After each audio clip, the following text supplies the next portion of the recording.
Hello everyone, in this video I will be showing you how you could create a high score counter in Scratch. Make sure you have the Scratcher status in your profile, as Scratch only allows people with Scratcher status to use cloud variables. As in this video we will be using cloud variables for the high score. So right now I have a clicking engine, like whenever you click this cat you will get more score. So this high score counter engine can work for any kind of game.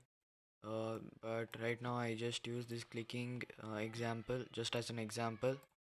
So to start off with, we'll be creating a new variable called high score, and you want to be taking the cloud variable option right here. So basically whatever value comes to this, it stores in the cloud.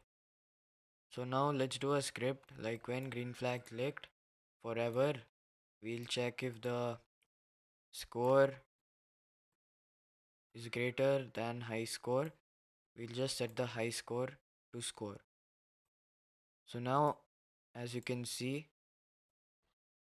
so the right now the score is 0 and the high score is 0. But if the score is above the high score gets to 4, as the score is also 4.